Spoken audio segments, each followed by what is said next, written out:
daripada Ummi Anikah. Kata, Assalamualaikum Ustaz, ada dua soalan. Soalan pertama, bolehkah berselawat sambil berbaring? Adakah ia dikatakan tidak beradab Ustaz?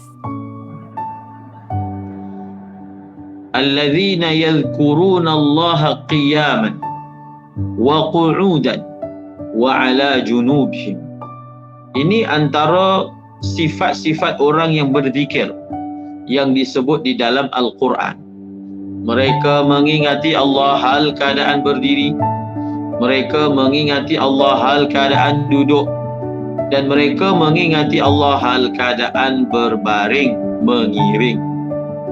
Maka di dalam ayat ini menyatakan perihal orang yang mengingati Allah, orang yang berzikir kepada Allah, berselawat juga adalah termasuk daripada zikir.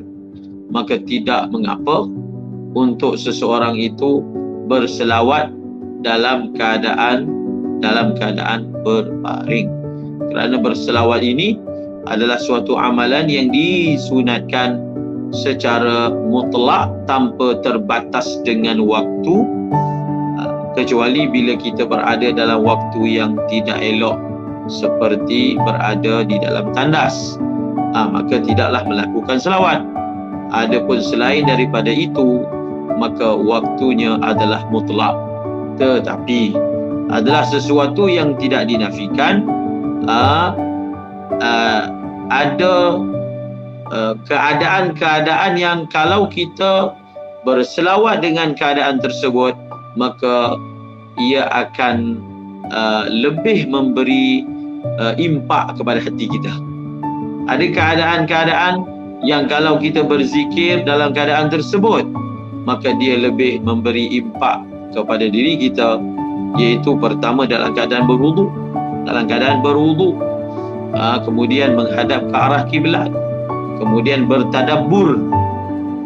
Kita diajar oleh ulama saat berselawat hendaklah kita mengenang jasa budi pengorbanan Rasulullah sallallahu alaihi wasallam. Maka duduk menghadap ke arah kiblat, berselawat kepada Nabi sallallahu alaihi wasallam, dalam masa yang sama mengimbau segala jasa budi pengorbanan Rasulullah SAW, maka di situ akan ada impak yang berbeza.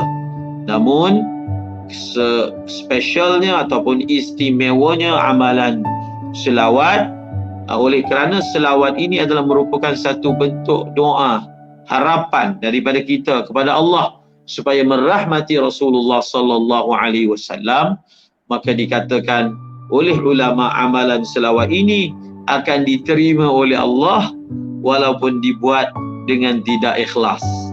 Kerana apa? Selawat ni orang minta dari Allah untuk rahmati Nabi. Allah begitu kasih dan sayang kepada Nabi, sesiapa sahaja yang meminta untuk dirahmatinya baginda sallallahu alaihi wasallam akan diterima oleh Allah Subhanahu wa ta'ala.